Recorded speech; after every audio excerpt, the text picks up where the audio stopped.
सुबह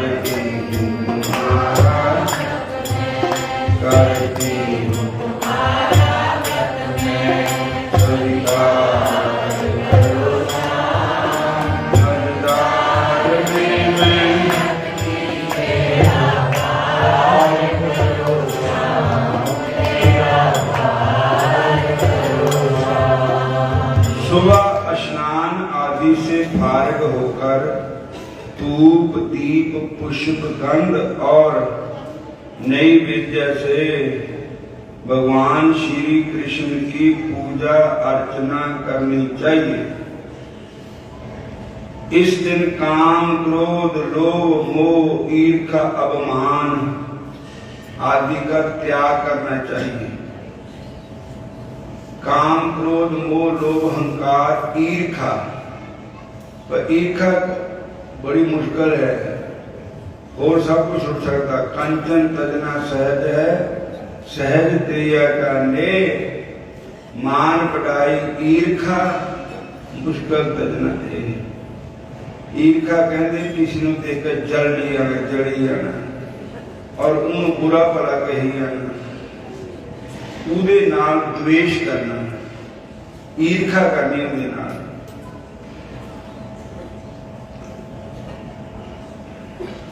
काम क्रोध मोह लोभ ईर्ष्या अभिमान आदि का त्याग करके सारा दिन भगवान के नाम का जप सिमरन ध्यान सदग्रंथों का स्वाध्याय करना चाहिए।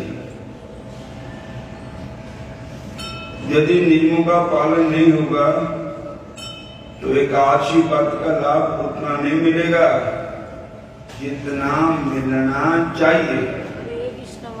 हरे कृष्ण। इस एकादशी में एकादशी के दिन 6 बातें करनी चाहिए। 6 बातें कौन कौन सी है? तेल का अवटन लगाना, मतलब पानी तेल पाके स्नान करना, तेल से स्नान करना, तेल का हवन करना, ठाकुर जी के चरणों में तेल मिला हुआ जल चढ़ाना, तेल का भोजन करना, तेलों का दान करना, अन्नदान महाकल्याण। अब कथा सुनो। भगवान श्री कृष्ण धर्मराज युधिष्ठिर से कहते हैं कि प्राचीन काल में मृत्यु लोक में एक ब्राह्मणी रहती थी। वह बातें तो बहुत करती थी। आज सोमवार का व्रत है, आज मंगलवार का व्रत है, आज वीरवार का व्रत है, शनिवार का व्रत है, आज ऐतवार का व्रत है, पर अन्नदान नहीं करती थी माई। बोलो हरे कृष्ण। व्रत करते करते उसने अपना शरीर तो सुखा डाला था, किंतु उसने कभी भी किसी को धन अन्न का दान नहीं किया। भगवान ने सोचा कि व्रतों के प्रभाव से इसे स्वर्ग तो मिलेगा, पर स्वर्ग में खाएगी क्या जब इसने अपने हाथ से कोई अन्नदान नहीं किया। हरे कृष्ण।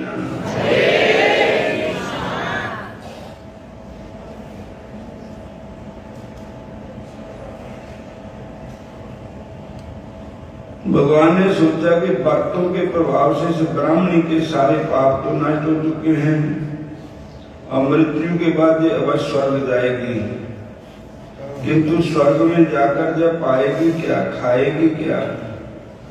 पर लोक में वही कुछ प्राप्त होता है जो कुछ इस मातृलोक में दान किया जाता है वो ही परलोक में मिलता है।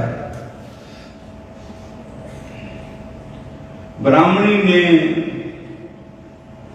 अपने हाथों से कभी भी किसी को कुछ दान नहीं दिया, अन्नदान नहीं दिया, दान दान नहीं दिया। दयालु भगवान ने सोचा कि अब जय ब्राह्मणी मरने वाली है, अतः इसके पास जाकर कुछ अन्न का दान देना चाहिए ताकि इसको आगे को सखाड़ा काम हो जाए, इसको अन्न खाने के लिए मिले, ताकि आगे के लोक में इनके खाने पीने का कोई साधन बन जाए। तो भगवान नारायण खुद, भगवान विष्णु खुद एक संत ब्राह्मण का रूप धारण करके, भिक्षु का रूप धारण करके उस ब्राह्मणी के पास आए और कहने लगे, नारायण हरि, माता जी नारायण हरि, नारायण हरि, बोलो नारायण नारायण हरि हरि, बोलो नारायण नारायण हरि हरि, बोलो नारायण नारायण हरि हरि, बोलो नारायण नारायण हरि हरि, हरि बोल मेरी रचना हरि हरि, हरि बोल मेरी रचना हरि हरि, क्यों व्यर्थ बताती है जीवन, क्यों व्यर्थ बताती है जीवन, क्यों व्यर्थ बताती है जीवन, क्यों व्यर्थ बताती है जीवन, इस मुख मंदिर में पड़ी पड़ी, मुख मंदिर में पड़ी पड़ी,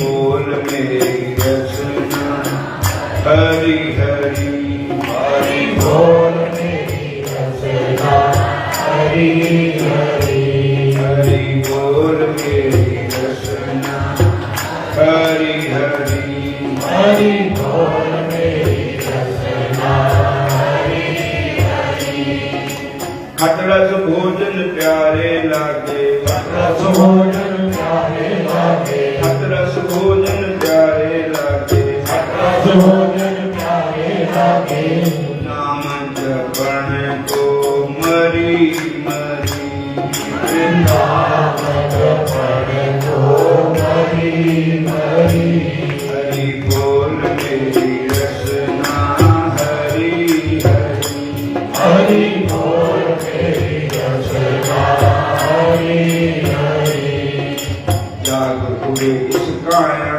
की, जाग उठे इस काया की, जाग उठे इस काया की, जाग उठे इस काया की, रोम रोम और कड़ी कड़ी, रोम रोम और कड़ी कड़ी, बोल मेरी रचना हरि हरि, हरि बोल मेरी रचना हरि हरि, हरि बोल मेरी रचना हरि हरि, हरि बोल मेरी रचना हरि हरि। तो भगवान ने एक ब्राह्मण का रूप बनाया, एक संत का रूप बनाया, बना करके उस माई के घर में आ गए और कहने लगे, भिक्षाम देहि, माता जी अन्न की भिक्षा दो, रोटी दान करो, रोटी दो। तो माई ला रही थी, लिप रही थी, कच्चा अंदर था, कच्चा मकान था, पर लिप रही थी। माई के हाथ में मिट्टी थी, तो उसने मिट्टी का ठेला नाले 2-4 गाला भी कढ़िया, कमा के नहीं खा हुंदा, एडे चूपर आ जाते, साध बन के कमा के नहीं खाते। तो हुण तेनों इत्थे क्या बादमा, मैं अंदर लिपया करती, मेरे हाथ में मिट्टी है।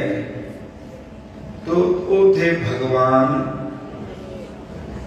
भगवान ने कहा अच्छा माता जी, जो तेरे हाथ में जो वही दे दे, मिट्टी है तो मिट्टी दे दे।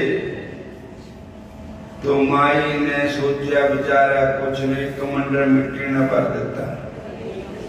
बोलो हरे कृष्ण हरे कृष्णा।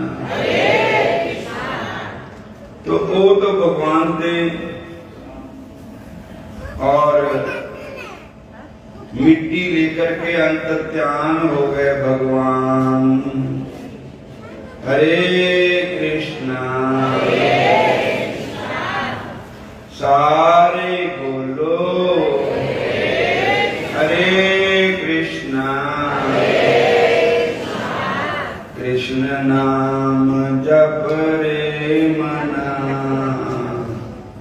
होकर परम सुचेत। फिर पीछे क्या होत है, जब चिड़िया चुग गई खेत। फिर पीछे क्या होत है, जब चिड़िया चुग गई खेत। तो माता जी ने मिट्टी पाती संतान, तो संत रूप जो भगवान थे, भगवान ने उसे स्वीकार कर लिया। और कुछ समय के बाद वो पंडित्याणी जी ब्राह्मणी जी शरीर छोड़ गए। बोलो हरे शरीर छोड़ करके स्वर्ग लोक को गए। तो वहां जो उन्होंने व्रत रखे थे, सोमवार मंगलवार बुधवार वीरवार जो व्रत रखे थे, उनका फल तो मिल गया स्वर्ग, पर दान पुण्य कुछ नहीं किया था। तो इसलिए उनको खाने के लिए कुछ नहीं मिला। मकान तो एक मिल गया, पर मकान खाली था, कुछ भी नहीं था। हूं पवन पैसे हों, सोना भी हो, पर स्वर्ग लोक में उसकी कोई कदर नहीं है। उत्थे तो अपने अपने कर्मा का फल भोगना पैना है। ऋषियां मुनियां नूं भी कर्मा का फल पाना पैंदा है।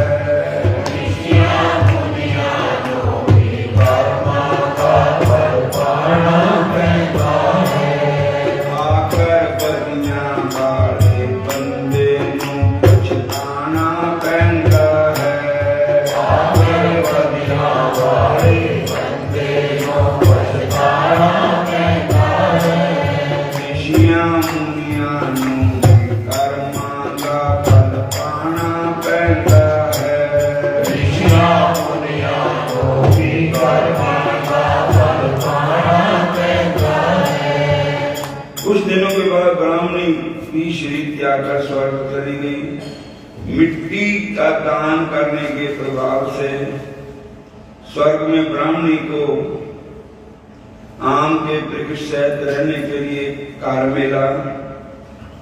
अन्न धन कुछ भी नहीं था। अन्न धन से कार पूरी तरह खाली था। वह ब्राह्मणी भगवान से पुकार करने लगी कि मैंने बहुत व्रत किए, दान ही किया, अनेकों भक्तों द्वारा आपकी पूजा की, फिर भी मेरा कार्य अन्न से खाली क्यों है। भगवान ने उसे उत्तर दिया कि जो व्रत तुमने किए हैं वे तुम्हारे पापों को भस्म करके तुम्हें स्वर्ग में ले आए हैं, जहां तुम्हें पे ही कुछ मिलना है जो कुछ तुमने मृत्यु काल में अपने हाथों से दान दिया है। भगवान का उत्तर सुनकर ब्राह्मणी प्रार्थना करने लगी, प्रभु अब यह दरिद्रता कैसे मिटेगी, कृपया कोई उपाय बतलाइए। भगवान ने ब्राह्मणी से कहा कि जैसे नई बहू को देखने के लिए नगर की स्त्रियां आती है, वैसे तुमको देखने के लिए देव अंगनाएं आएगी। तुमने अपने घर का द्वार बंद रखना। पहले उनसे खट तिला एकादशी का व्रत विधि कथा सुनना, उसके बाद दरवाजा खोलना। एकादशी का व्रत जो है वो सब व्रतों का राजा है। भगवान के कहे अनुसार ब्राह्मणी अपने भवन लौट आई और भीतर से दरवाजा बंद करके बैठ गई। जब देव अंगनाएं उनका दर्शन करने के लिए आई तो उनसे खट तिला एकादशी व्रत की विधि कथा और महात्म्य सुनने के बाद ही उसने द्वार खोला। देव अंगनों के कहे अनुसार जब ब्राह्मणी ने खट तिला एकादशी का विधि पूर्वक व्रत किया तो व्रत के प्रभाव से उसका भवन धन धान्य से भरपूर हो गया।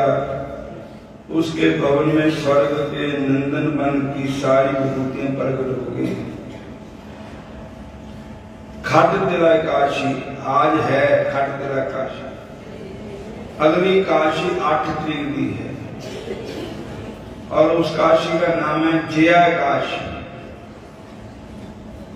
वो भागवत विधि आएगी।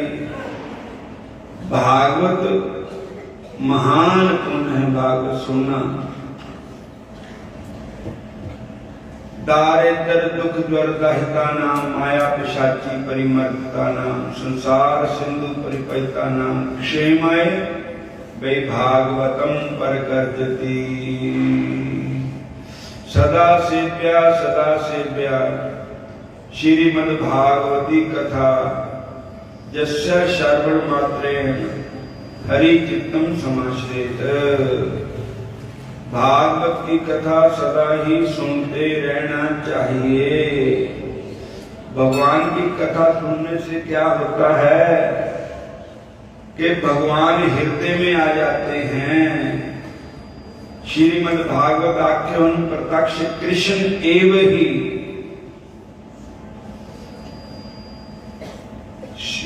श्रीमद् भागवत महापुराण जो है वो प्रत्यक्ष श्री कृष्ण ही है।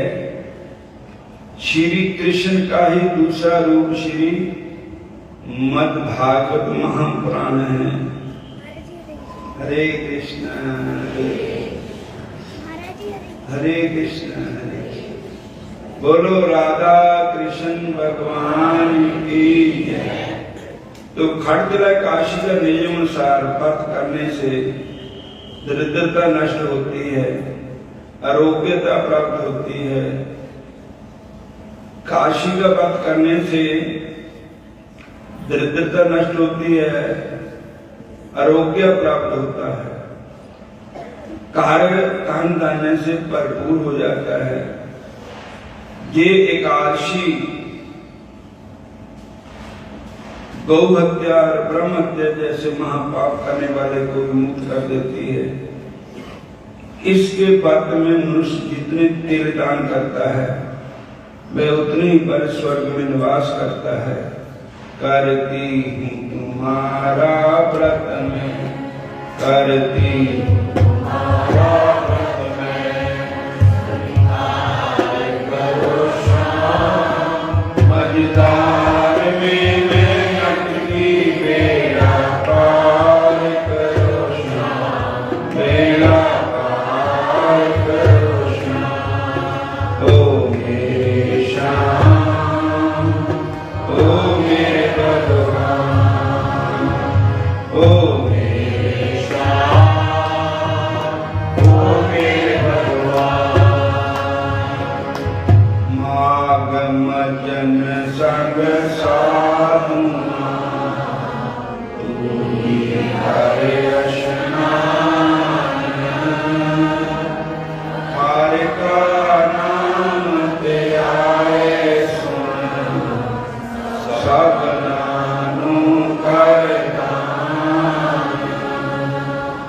जानम करम मल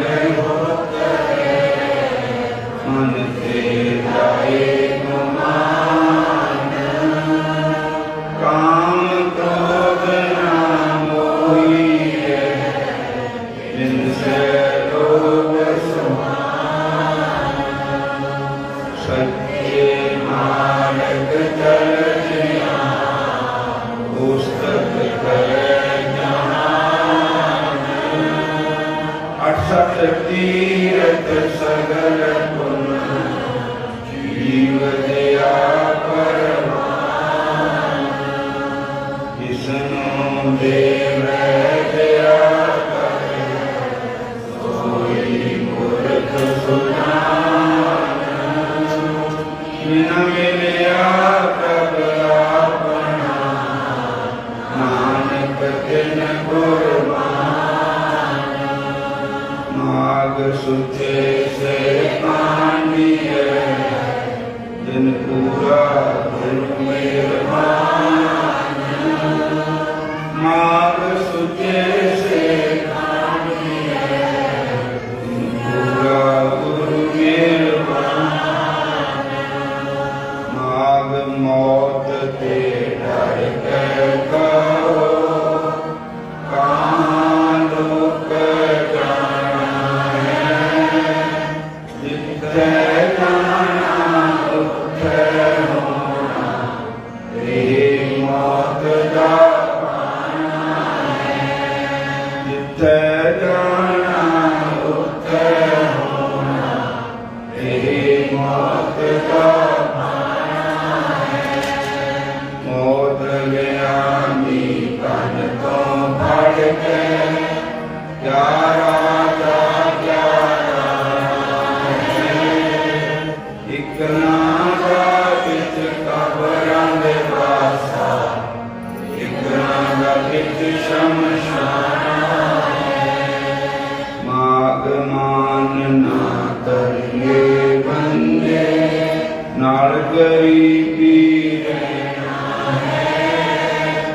कोई आखे गल बदी होगी सिर ते सहना है उच्चिया हो के जरा न बहिए नीविया हो के रहना है मोती राम तू समझ प्यारे बाजी नो जित कहना मोती राम तुम समझ प्यारे बाजी नो जित लेना है।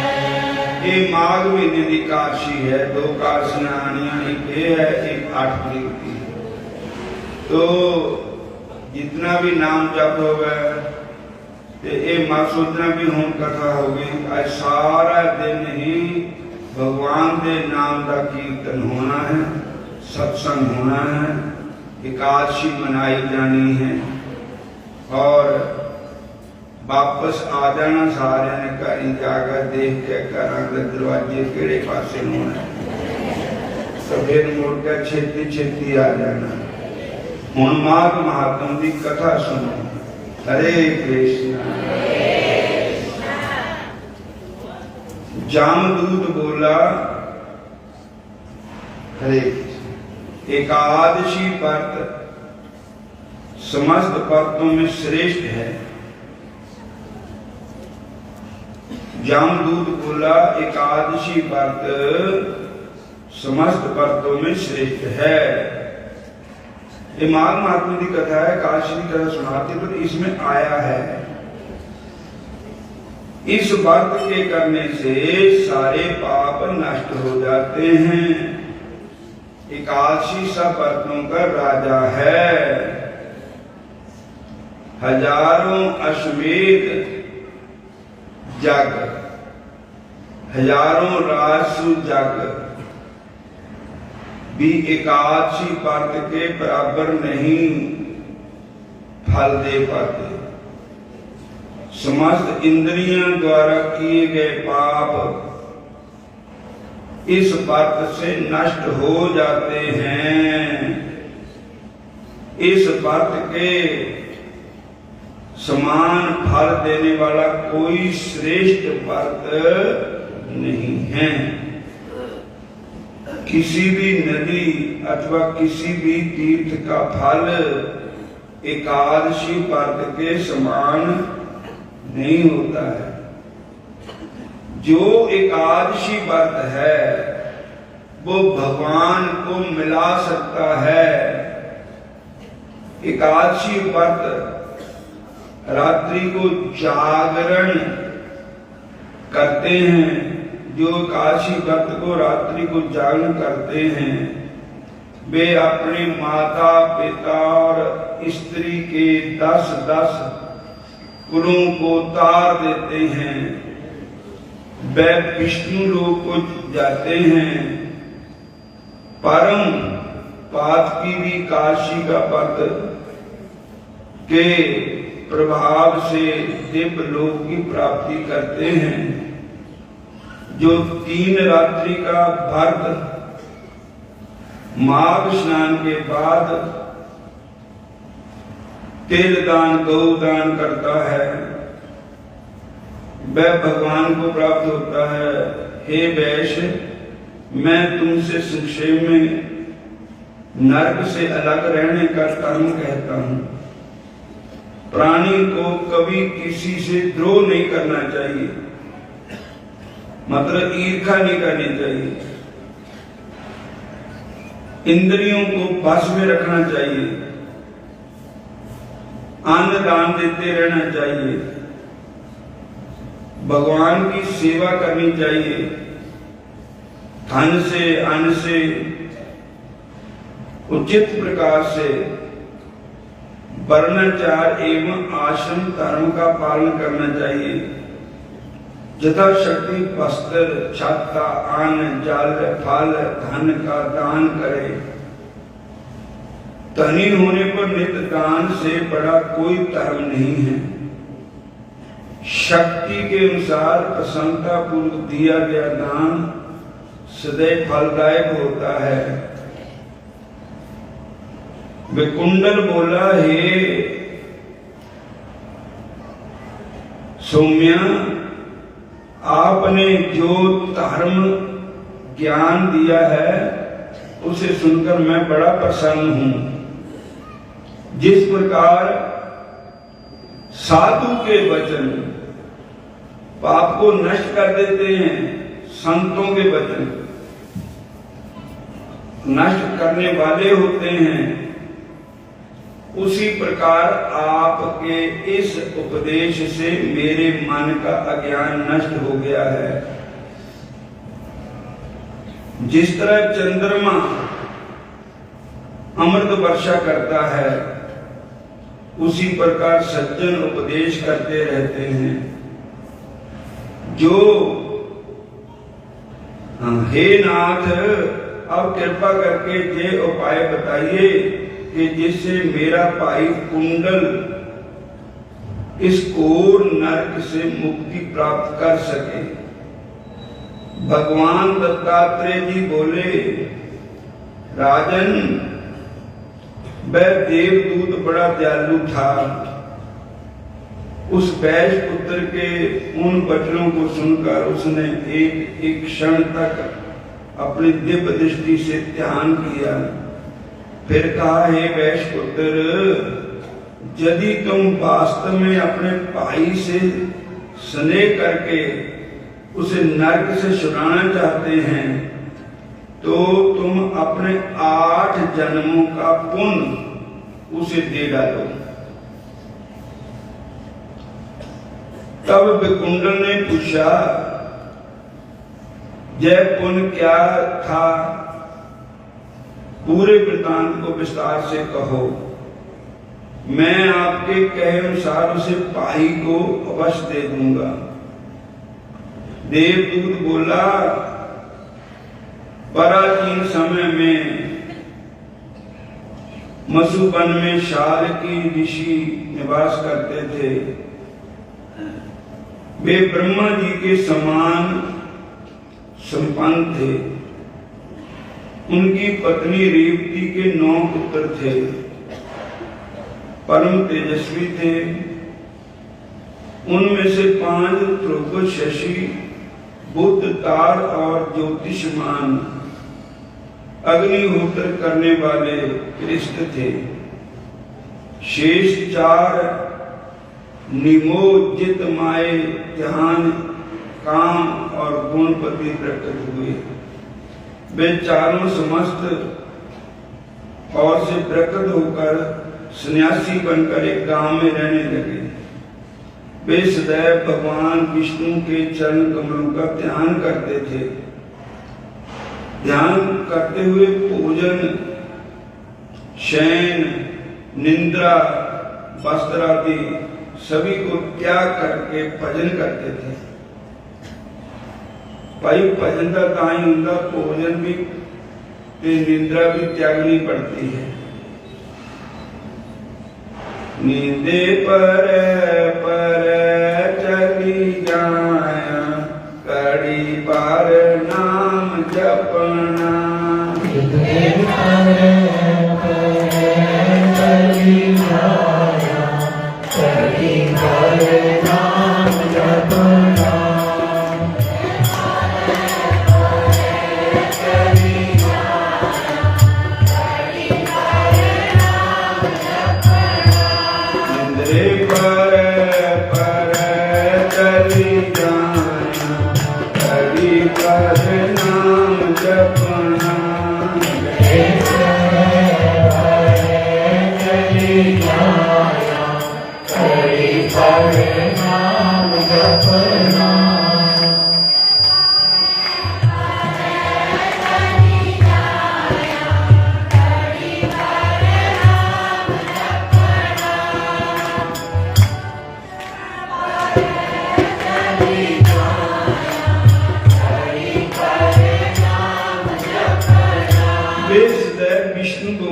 चरण कमलों का ध्यान करते हुए भोजन, शयन, निद्रा, वस्त्र आदि सभी को त्याग करते हुए जीवन व्यतीत करने लगे। उन्होंने सब कर्म त्याग दिए। चराचर का विष्णु में देखते थे। उस समय तुम मत्स्य देश के रहने वाले गृहस्थ ब्राह्मण थे। विचरण करते हुए वे जोगी दोपहर के समय तुम्हारे घर पर आ गए। संत महात्मा दोपहर के समय तुम्हारे घर पर आ गए। उसमें रोटी का टाइम था। उनके स्वरूप जान तुमने उन्हें दंडवत प्रणाम किया और चरण स्पर्श करते हुए मधुर वचनों में कहा, भगवान विष्णु की कृपा से मेरा जीवन सफल हो गया, जो आपके दर्शन प्राप्त हुए। तब तुमने स्नेह के वशीभूत होकर उनके चरण धोए, उनका चरणामृत लिया। संतों के चरण धोए, संतों का चरणामृत लिया और उन सन्यासियों के चरणामृत के प्रभाव से तुम्हारे 7 जन्मों के पाप एकदम नष्ट हो गए। वे परमहंस रात्रि को तुम्हारे ही घर रुके, विश्राम करते हुए विष्णु चरणों के ध्यान में मग्न रहे। उनके सत्कार से तुमको जो पुण्य प्राप्त हुआ, उनका वर्णन सहस्त्र से भी नहीं किया जा सकता। भूतों से प्राणी, प्राणियों से बुद्धिमान, उनसे मनुष्य और मनुष्यों में ब्राह्मण श्रेष्ठ है। ब्राह्मणों में बुद्धिमान, विद्वान में कृत बुद्धि, उसके क्रियात्मक और उनके ब्रह्मा वेद का श्रेष्ठ है। ब्रह्मा वेद का तीनों लोकों में श्रेष्ठ है। वह सदैव पूजा जाता है। उसके दर्शन मात्र से प्राणी के सब पाप नष्ट हो जाते हैं। यही तुम्हारे 8वें जन्म का पुण्य है। इतना सुनकर मुकुंदन ने अपने भाई के लिए अपने उन पुण्य को दे दिया जिसका उसका भाई नर्क से छूट गया, छूट करके भगवान के धाम को आ मिला। वे दोनों दिव्य लोक के सुखों को भोगने लगे। इस इतिहास को पढ़ने और सुनने से सभी पाप नष्ट होते हैं। बोलो माघ महात्म की जय, बोलो कृष्ण भगवान की जय, श्याम सुंदर भगवान